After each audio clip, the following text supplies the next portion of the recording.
We're going to talk to you a little bit today about the history of social care. So why do we learn about social care history when you're on your social care programme? Why do we learn about the past? Carew's standard of proficiency, those 80 proficiencies that we're trying to learn and be proficient in Domain 5, Standard of Proficiency 14, we are asked to identify and understand social care history. So that's one of the tasks that we need to do. And part of that standard tells us that organisations and communities and systems and structures had an impact on how things happened and developed in the past. So we need to be able to understand and identify what has impacted us in the present from the past.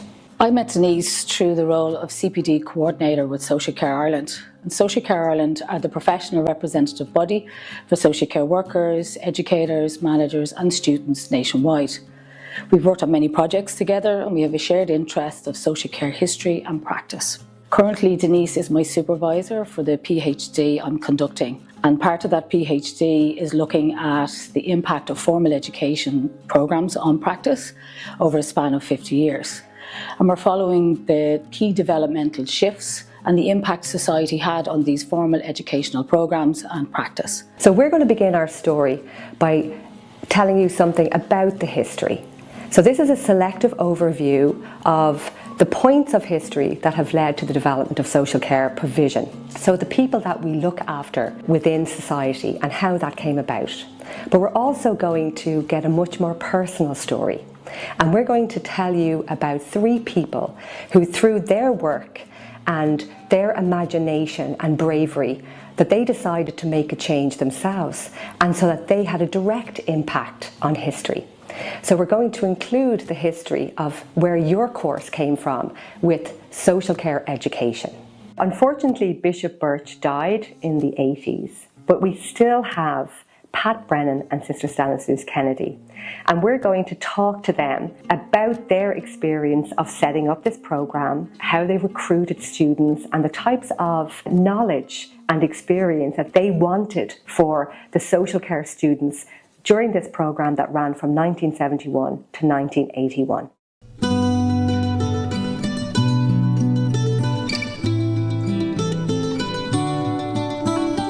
Early social policies in Ireland began in the 17th and 18th century. So what we need to know is, well, what was happening in Ireland and what was the attitude of the policy makers at that time that influenced how these social welfare provisions were decided upon and then enacted. What was happening in Ireland during the 17th and 18th century? So we had a series of legislation called the penal laws. Now these laws were designed to ensure that people of Roman Catholic faith, because they were deemed not to be loyal to the king, but had a conflict of loyalty and were loyal to the Pope, that they couldn't inherit land, they couldn't be in positions of office, they couldn't vote, they couldn't go to third level college, they couldn't be teaching. So this really inhibited Roman Catholics in Ireland from being able to have employment for themselves. So Ireland was predominantly agricultural. The large landowners who bought these large parcels of land during the Tudor times, they would lease out smaller pockets of land to tenant farmers. So here the farmer would grow crops, and some of the crops were to eat, particularly the potato, and some of the crops they grew were used then to pay rent back to the landlord.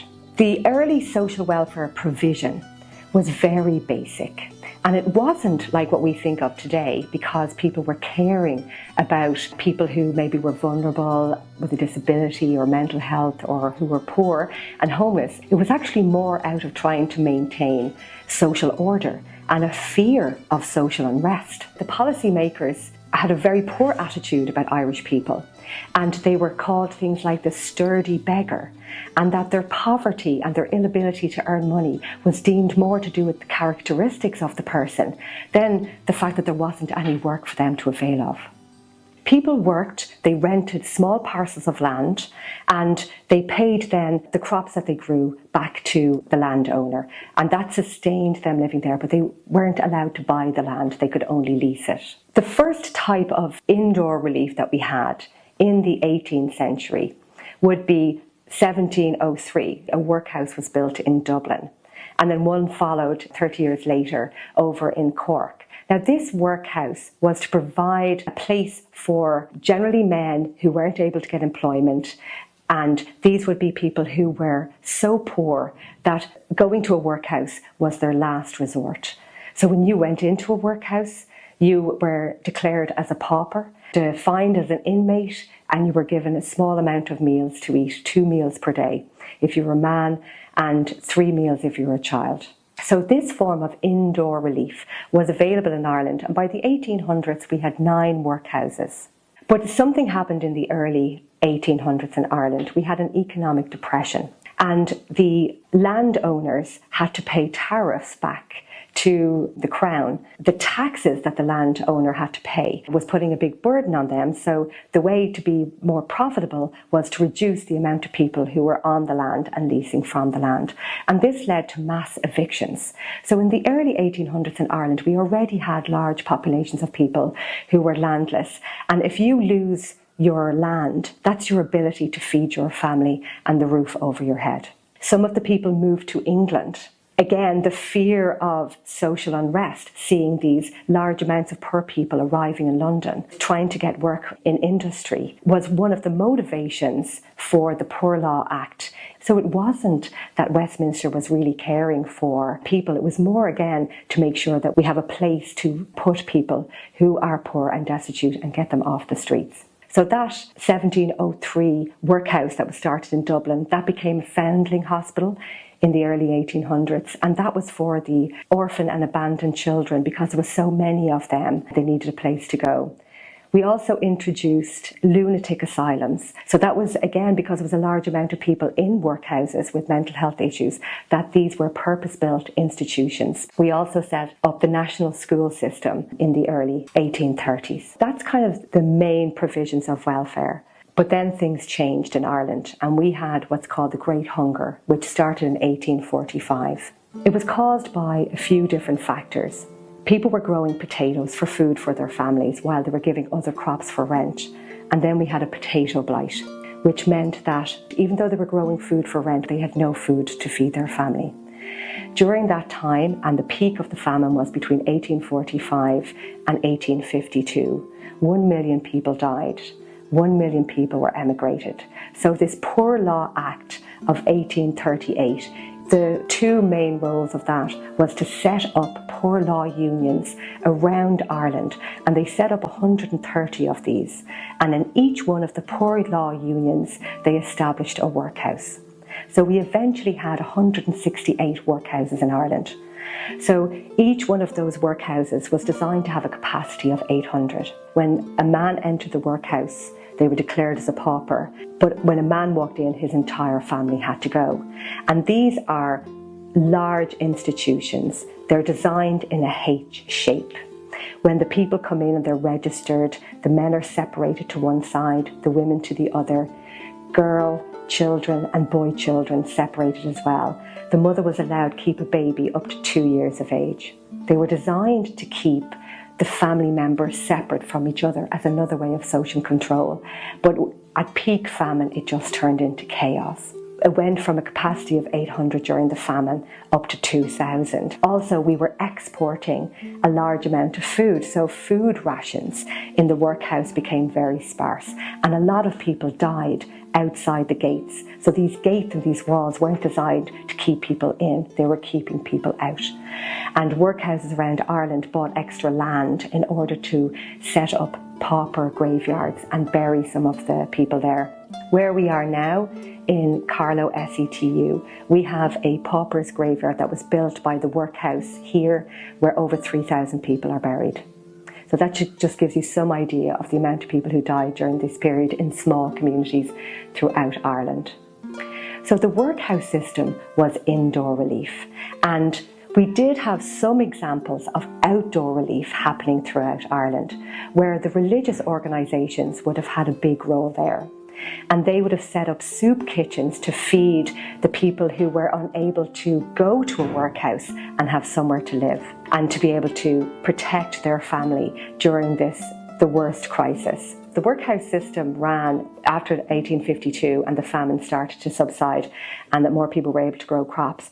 The workhouse system employed nuns from Roman Catholic faith to be able to hire them for very poor wages. And they started to work in these workhouses, particularly in the infirmaries, where people who had disabilities and some people with mental health and orphan children couldn't leave the workhouse, where there was a lot of sickness there, and they were employed to care for the people who were still there. So within our system, the core thing that you have to remember is the attitudes of the policymakers. So the reason why we had a very poor welfare system during this time was because the attitude for people was that they are either deserving poor or the undeserving poor. And if you were deemed the undeserving poor, you were deemed to be the sturdy beggar through your own fault that you weren't able to care for your own family. So after the famine, Ireland experienced enormous hardships, and the Institutes for Care played a pivotal role in alleviating these hardships. We have an enormous amount of children in state care and living in poverty. So it was recognised that these institutes for children were needed, but also what was needed was reform of the legislation, because a convicted child be treated the same as an adult, insofar as if a child was convicted of a crime, they could be sent to an adult prison. So in society, through campaigning and lobbying with the government, they started to see the vulnerability of the child to adult corruption.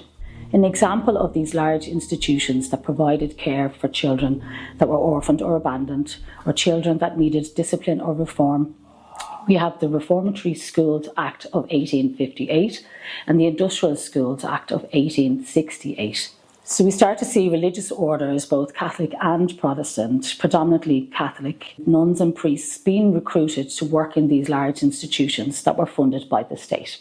The first reformatory school was in Letterfrack, and this is where a child over 12 would be sent if they were convicted of an offence, whereas the industrial schools were for orphaned or abandoned children, so children that did not commit a crime. Life in these institutions would have been quite harsh, with bleak and stark accommodation. And if you can imagine 100 to 120 children living in one dormitory with poor sanitation, with no running water, maybe no central heating. So there was serious overcrowding and they were understaffed. The reformatory school population, which was nearly 800 immediately after the passing of the 1858 Act, fell to 300 in 1882 and to 150 in 1900. At its height in 1898, the population in the industrial schools was 7,998 residents, compared with the 6,000 children in the same year in the considerably less salubrious conditions of the workhouses. Moreover, in the late 19th century, social and economic conditions in Ireland were such that many children had to be refused places in the schools. In 1922, Ireland gets its independence, and the new government keeps the religious orders managing these large institutions. And in 1936, we see our first report, the Cusson Report, which looked at the reformatory and industrial schools. And this report highlights overcrowding and understaffed, but it also looks at the inadequate nature of the children's education and the stigma that these children had with being part of these large organisations and the lack of social inclusion in the local communities. So the recommendations from the Cusson Report that were sent to the Department of Education were inconsistent. In 1937, we have the Irish Constitution, and under the Constitution, in Article 41, it talks about the family. And the family were seen as the fundamental unit of society, and they were given imprescriptible rights superior to all law. Yet the administration of the care of the child was still left up to the religious orders. And this was so entrenched in Irish society that it took another 30 years before the Irish government looked at reformatory and industrial schools. And we have another report in 1966, the Turim Report. And in this report, it also talks about the poor conditions that these children were living in.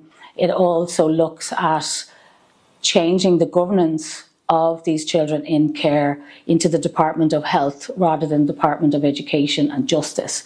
It also looked at the abolishment of these large institutions into smaller group homes, and it was looking for an aftercare system for children that leave these care homes. So finally, in 1967, in response to the Turum report, the Irish government commissioned a team to come together that was chaired by Justice Eileen Kennedy to look at these reformatory and industrial schools in more detail. And the report on the reformatory and industrial schools was issued in 1970. And it's known as the Kennedy report. The Kennedy report took it a little bit further to say that anybody working with children in care needed to be trained. In what fields do you think that perhaps most needs to be done? Well, I think perhaps education. In what respect? Well, as yet I don't know what the system of education in the reformatories and industrial schools are. And I think perhaps that a survey will reveal all that and perhaps give the children a more practical education, and say a full primary school education, particularly for the industrial schools. And the work didn't stop there. So a task force was set up to report on childcare services, which they did in 1980.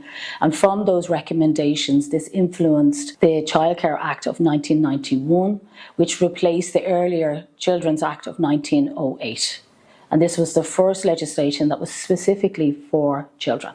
The report on the Commission into the Inquiry of Child Abuse, known as the Ryan Report in 2009, this was a 10-year inquiry into the reformatory and industrial schools. And from that report, we now know the litany of wrongs that were done to these children in state care.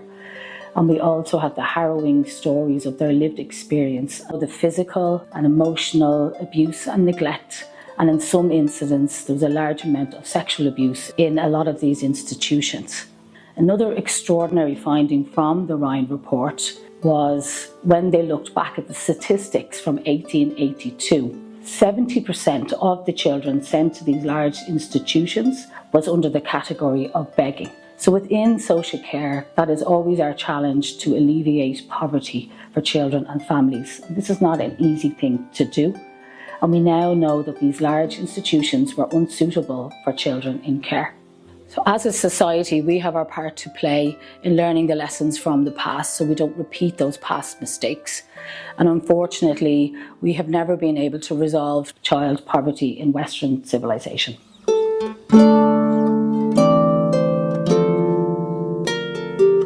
The next part of our history is a focus on a personal relationship and how three people who were so inspired by what was happening and the policies that were being made at the time that they decided to do something about it. So the three people that we're going to focus on in this part is to look at the work of Bishop Birch, Sister Stanislaus Kennedy and Pat Brennan.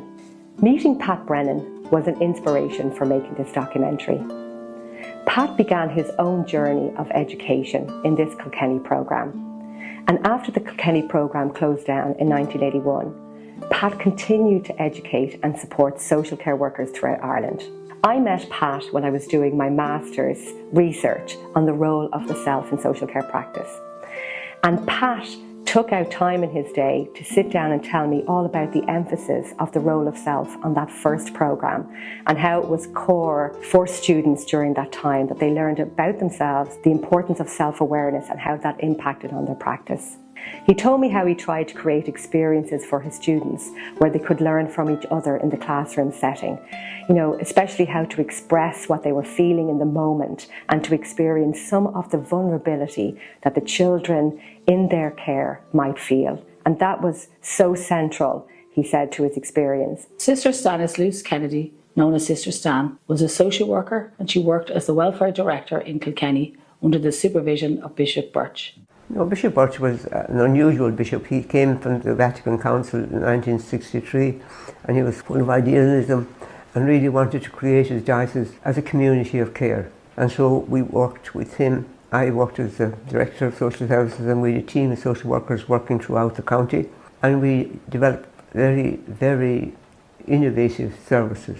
At that time there were no social services in Ireland, and so we developed all new services. So he was very progressive, he was very liberal, He had wonderful respect for lay people and pioneered lots of works, like for example schools for special needs, not only for people with learning disability, but a special school for somebody who had what you'd call now autistic.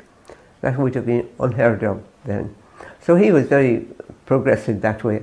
And I knew when I went to him about setting up a course that he would be in favour of it because he saw the need for it. And so he was important in the sense that he came to the department with me, and having a bishop behind it, of course, was important. It was a contemporary practice that set up outreach services for the disadvantaged, established services for people with disabilities and within the travelling community and special schools. Sister Stan completed a postgraduate diploma in childcare and youth work in Manchester. And while she was there, she was sent on a placement, and that's where she met Pat Brennan. Pat was already known to Bishop Birch because of family connections in Kilkenny, and as such he was invited to take on the role of Programme Director for the new childcare course. Sister Stan played an active role on the programme as co-chair and lecturer and placement coordinator. After meeting Pat, he had a big influence on me, and the fact that he put so much of his time and his energy into that programme, that the legacy of that, I feel, there are remnants of in the programmes that we teach today. So the Kennedy report was published in 1970. This report was critical of the treatment of children in industrial schools in Ireland. Sitting at the publication of that report was Bishop Birch and Sister Stanislaus Kennedy. As Charlotte was telling you, they were working in Kilkenny and they were setting up places for people with disabilities. They were working with children in industrial schools. They had a big impact in Kilkenny in setting up new services. And they were very moved by the two main recommendations from that report. It was to reduce these large institutions into smaller community-based homes for children, and also to train these lay people and these nuns who were working there so that they can look after children in the future and that history won't repeat itself. Now, this is a very important part, we feel, to our history as social care workers. This is the beginning of the education of social care. Now, when Bishop Birch and Sister Stanislaus Kennedy were getting together and looking for permission and wanting to start this course, this never happened before in Ireland. They were breaking new ground. So they were trying to get the policymakers of Ireland on board to support this endeavour. So they looked to the UK for a programme that was already running there and that Pat had experience of, that they could be affiliated with an approved programme. And they designed a course that would start in 1971 in Kilkenny in the grounds of Bishop Birch's home. And that this course was going to have a maximum of 20 students who were all working in industrial schools and children's residential care centres, and that this programme would change the history for all of us, because this is where it began. At the time I was running the social services in Kilkenny, and I was also on the Social Welfare Commission, and the Commission decided that we would do a conference on the Kennedy report and its application, and that was held in Kilkenny, and I spoke at that conference about residential care and the importance of training.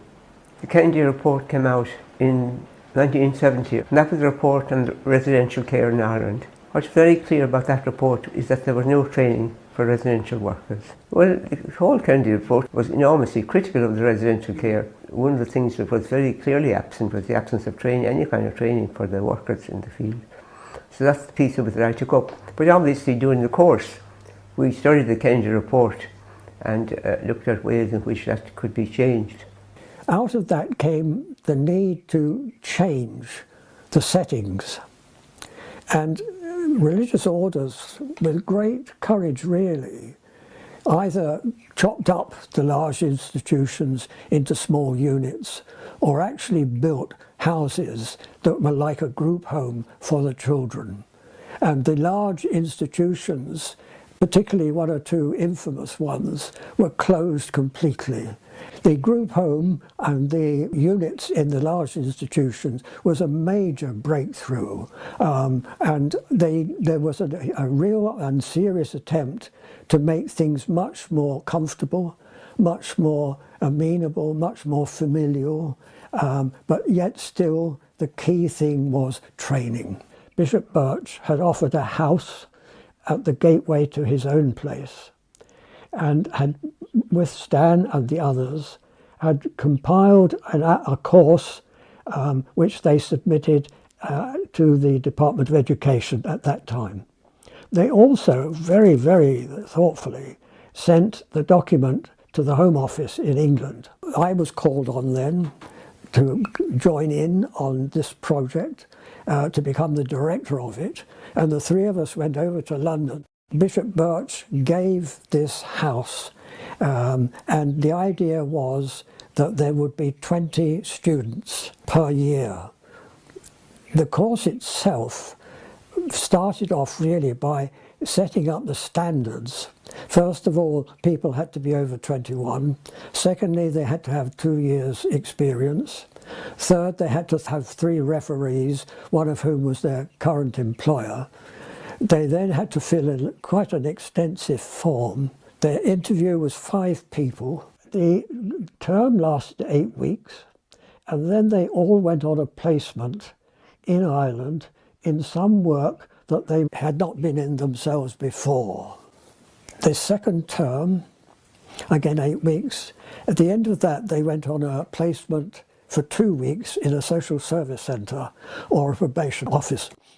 And then the third term, 8 weeks, they went over to the UK, which I think was quite a challenge for them, especially perhaps for the religious. I wrote an individual outline of where I thought the student was and the things I felt that they should be enabled to focus on and try out on the placement, and that they would be writing an essay about the whole placement in the light of their learning of group work and so on, so that it was the integration of their experiences in the school and actually having then to sit down and think through, what am I doing with that now with these children, which was a particular challenge because they were going to a different culture and they were going to be away from home. They were not free. They'd have a day off a week, but there was no sort of holidays in it. Sometimes Stan was able to come with me. I went over and we visited every one of them, and we saw the student on their own, we saw the supervisor on his own, and we saw the student and the supervisor together. The other significant thing about this course, which raised some eyebrows, but I think they didn't know quite in the early days how to handle me, but I refused to have any exams and I refused to mark essays. I felt an essay was a declaration of the student where they were at, and what was the reading they were doing, and what were they missing out on, and what were they lax on, or what were they really getting wonderfully into. So my review of the essay with them was to, where's the next step? Where's the next essay? So that it was a learning, an internalization of learning. There were no exams. It was continuous assessment. The exams, I felt, would distract utterly and entirely from the experience of the process of learning, the process of ingesting, the process of understanding, the process of questioning. If you're setting exams, their mind halfway through the course is, how am I going to get through this so-and-so exam? And they start learning things off by parrot fashion. So I refused to have any exams. I wanted this to be a total experiential, and in the most technical term, I suppose, is self-actualization. And that in going through that process, internalizing it and applying the sociology to themselves first, they would get insights into how it affected them. The first placement in Ireland, there would be a report written up by the supervisor. And then the one in England, which was particularly significant because they had to really apply and relate what they were doing and experiencing with what they had supposedly been learning or experiencing in Kilkenny. So that was all assessed. But then in November, they were all brought back for a week. And we had a self-assessment. So each student was assessed by the others. Now this sometimes I felt was a bit cruel because some people were a bit nasty, but it was a very taxing occasion, and it was meant to be, because this was a course that was getting a professional qualification. The lectures were more or less trying to enable the people to explore the concepts and the ideas behind social psychology. What is a group? What goes on in a group? And I would give out papers where I thought they were ready for them to explore and think about and seek to apply to themselves. On top of that, we had this inimitable thing that I divided them into 2 tens, and once a week each of those tens met with no agenda whatsoever, which was very perplexing because people were used to being told what to do or given information, whereas they were plonked together and invited to explore, well, what's going on? And the idea really was to sensitize people to the levels there might be of communication, of non-communication, of bewilderment, of trying to own and understand what was going on personally and in the context and relationships with others. It was in a circle, so there was a great big empty hole in the middle, which could be very intimidating. And of course, most people, but I think nearly all people at that stage, had never experienced anything like this before. And if they asked questions in school, they quite easily could be told to shut up and get on with it. So they weren't used to a facilitative process rather than a rather dogmatic or doctrinaire one, and particularly in Ireland, where education was fundamentally in the hands of the Catholic Church with its own very definite ideas, rules and regulations and beliefs. It's so important that we get the ideas, but then we recognise we're still human and we have to manage and own our faults and failings. In other words, it's a process of maturity.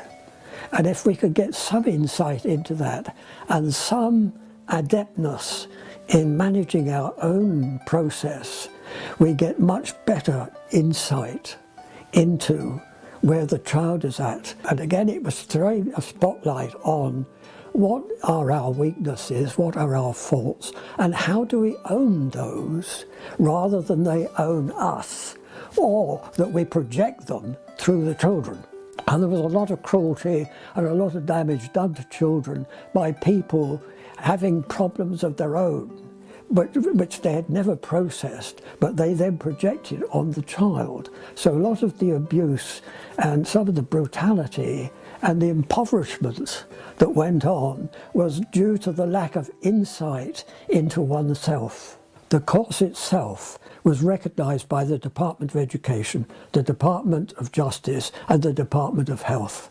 They gave recognition, but that wasn't professional recognition.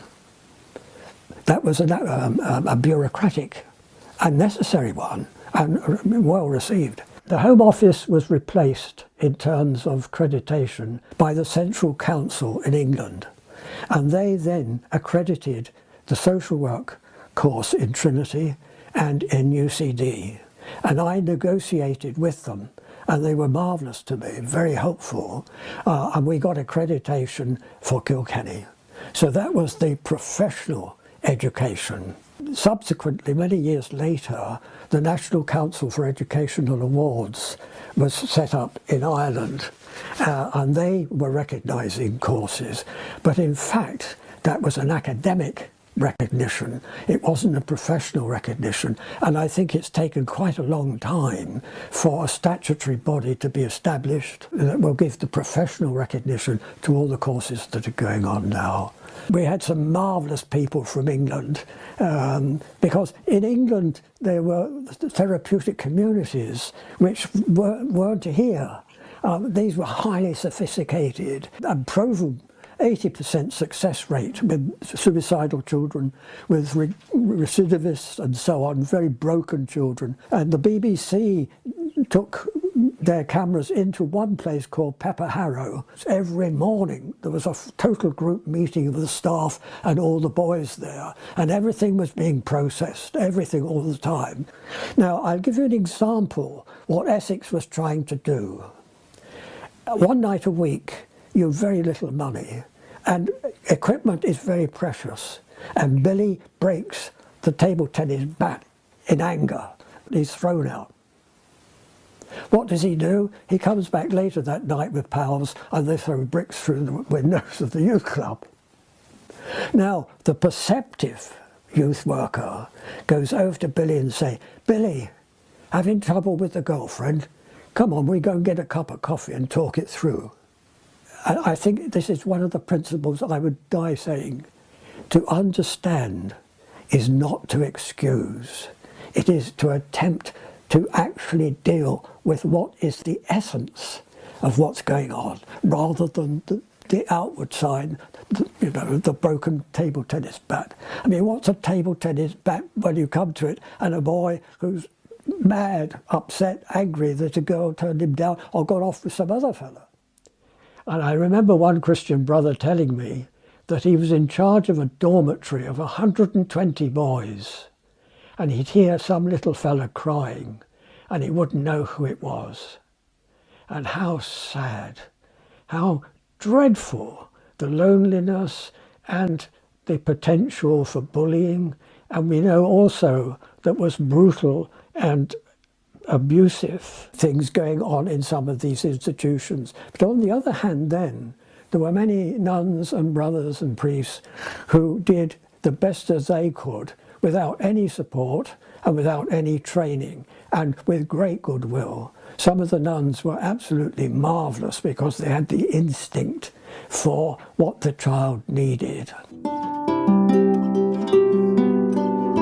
So as part of the PhD research project, I had the privilege of interviewing 14 graduates that attended the Kilkenny programme from 1971 to 1981. So through semi-structured interviews, I was able to inquire what was that like for them, what way was the programme taught, and what was taught on the programme. So I collected some really rich data about that experience for those graduates. In the next segment, you're going to see some quotes, and these quotes are from those graduates that I interviewed from the Kilkenny programme. And to protect their identity, we've called them Participant 1 to Participant 14. And remember, I interviewed these graduates that would have done this programme maybe over 50 years ago, and they can still remember what it was like to be part of that group and how it was important to develop their personality. So we asked the current SETU social care students in Carlow to have a look at these quotes to see if any of them resonated with their own studies and to see if we can learn anything from the past that is still relevant to today. Me personally, I've learned so much about safeguarding children and involving them in activities in their community, and I've also learned about the importance of heightened sensitivity and awareness towards their emotions after going through a distressing or a traumatic event. I agree with this statement as well, as coming to college gave me a new sense of independence that I never really had in primary school or in secondary school. And it also opened my eyes to many different aspects in social care that I personally value and will use further on in work placement or in the work field. This reminded me of a quote I came across in reading from Palmer, which said, "The human soul doesn't want to be advised or fixed or saved. It simply wants to be witnessed, seen, heard and accompanied as it is." Through coursework, you are given the opportunity for self-reflection, and further in practice, unlike other careers, you have the opportunity to both reflect on the self whilst being the person who is capable of listening and holding someone's story. And it's important to remember that the person you are working with is the expert in their own life. I completed my placement in a residential house for older adults with intellectual disabilities. So I did experience some service users having behaviours that challenge. This can be quite difficult, especially for a student on placement, but it's important to remember that all behaviours that challenge are a type of communication, and it's important for us as social care practitioners to try and figure out what their trigger was that caused the behaviour and what they're trying to communicate. It's important for us to respond and not react While in college, my lecturers have created an inclusive environment which has made me feel respected and valued. Students who feel safe are more prone to positive engagement outcomes and experiences. In college, this happened more often than not, and it was more so that it wasn't gaps in conversation, but rather it was an experience to reflect on our own biases, and it taught us more patience than anything and kind of helped us to empathise more in conversation and realise that communication isn't always verbal and words, but rather happens non-verbally and allows for emotions to come out. From being in college with the same group of people for the last almost 3 years, a trust actually began to grow in our classroom. And I've just felt myself that I could open up about my own experiences and choices with these people without being judged. So from that support that I was given, I learned that my life experiences and choices have actually made me who I am and have made me relatable. And it's that support that I hope to provide for others that I got the opportunity to receive in college.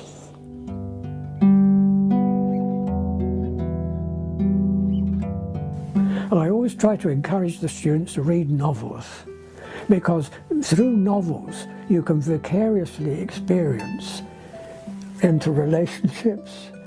Read, don't watch television all the time, and don't just watch stuff. If you're going to watch television, watch it with some reason, so you're not being swamped and swallowed up by a whole load of gunge. The second thing I think is the most important thing, and it's only a thing that I think has emerged latterly, and that is the need for supervision. And by supervision I mean sitting down with somebody other than anybody in the workplace, in a place other than the workplace, where I can sit down and say what happened to me this week, or what that boy said that hurt me or resonated with me, or I didn't know what to do in this, so that you are facilitated in exploring. Certainly they needed to want to work in it. They needed to like children. They needed to be people who were aware of the needs of children, who were able to think outside the box, who were able to operate outside the box, who were able to work with children who had difficulties, troubled children, and who understood those troubled children and who were able to help them. We've reached the end of our look at the history of social care and what's important for you to know as a social care student. If we go back to the standards of proficiency from Carew, so Domain 5, Standard of Proficiency 14, it said that you need to identify and understand the impact of the history on social care provision, so that you know the organisations and the culture and the structures that were involved in creating that history. You have seen a story from Pat and from Stan on how they came together with Bishop Birch and they created an education programme because they wanted to make a difference. When they heard Judge Eileen Kennedy talking about the injustices that children were experiencing in the industrial schools, that they felt so compelled they wanted to set up a programme, and something that's never been done before, and that started in Kilkenny in 1971, and it's changed the life of us all. So our own programmes are part of that history too. So hopefully you've got to see where social care education came from, the beginning of social welfare provision through the workhouses and the penal laws, to how we cared for children in the industrial schools, and the attitudes that people had about those who are vulnerable and in need, being deserving or undeserving. I think we all need to question ourselves all the time about our values and how easy it is for us to look at people and say, you're deserving of our care and our help, and you people over there are not deserving. And I think that this is as relevant today as it was in the 1700s and 1800s when our social care provision started. We need to be constantly challenging ourselves. And hopefully what you've learned too is how 3 people went from nothing to start a programme that now has courses all over Ireland, with students graduating and going out now being on a registered programme. So this is how far we have come since our beginning in 1971.